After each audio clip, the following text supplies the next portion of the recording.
assessment asks us to summarize the Robinson annulation mechanism in one place.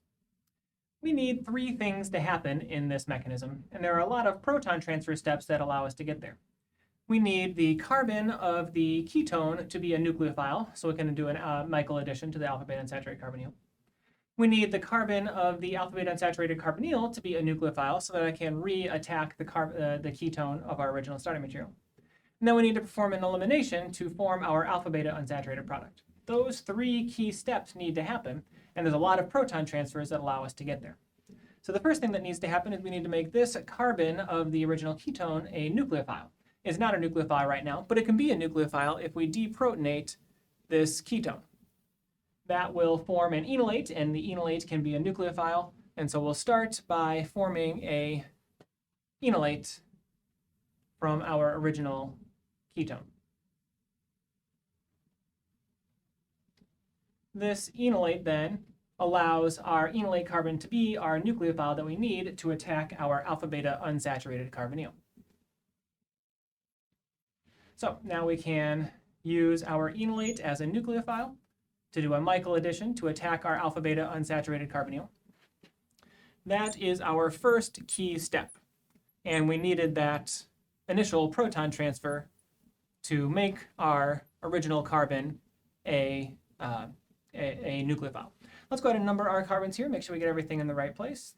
4, 6, and 7. At least as I've numbered it, carbon number 2 is going to attack carbon number 6. Carbon number 6 is still attached to carbon number 5, which is attached to carbon number 7, and 4, and 3. And there'll be a new enolate between 4 and 5. So 2 attacked 6, which is attached to 5, 7, 4, and 3. Okay, so now we've done the first key step. We've made the carbon of the ketone a nucleophile, so we can do the Michael addition. Now we need carbon number 3 to be a nucleophile. But right now it's not a nucleophile. Right now carbon number 5 is a nucleophile because it's the enolate. So we need to do an enolate swap in order to make carbon number 3 the nucleophile. So we'll do a couple more proton transfer steps. We'll start by taking our enolate and reforming a carbonyl and protonating carbon number 5.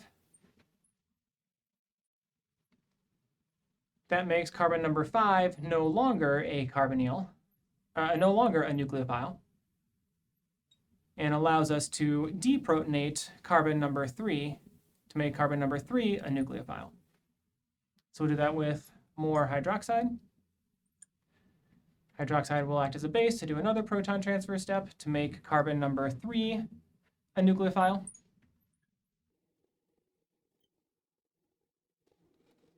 Make sure we keep our carbon numbers in place. We're not dropping or adding any carbons. All right, so now we've done a couple more proton transfer steps, and now carbon number 3 is our nucleophile. We need carbon number 3 to be a nucleophile so that it can attack our original carbon number 1 to close our ring in our second key carbon-carbon bond forming step. Again, let's make sure we get all of our carbon numbers in place. So this is 1 and 2. We're attacking carbon number 1, so we're going to get an alkoxide at carbon number 1. 2 is still attached to 6.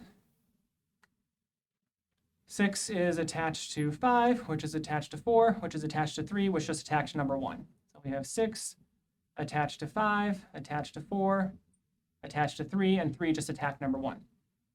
Carbon number 4 still has the oxygen attached, and carbon number 5 still has carbon number 7 attached. So this is our alkoxide intermediate from our second key carbon-carbon bond forming step. Now we need to do our elimination. In order to do the elimination, we need to protonate the oxygen and form an enolate so we can do the eliminations. We need a couple more proton transfer steps. So first thing we will do is reprotonate this alkoxide intermediate.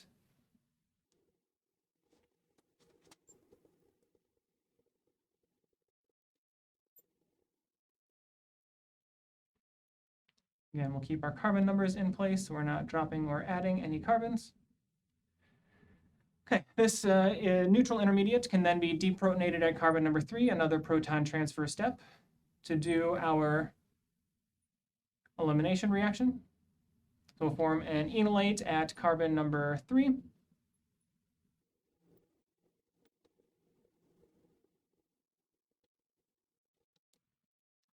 1, carbon 2, 6, 5, 4, 3, and 7.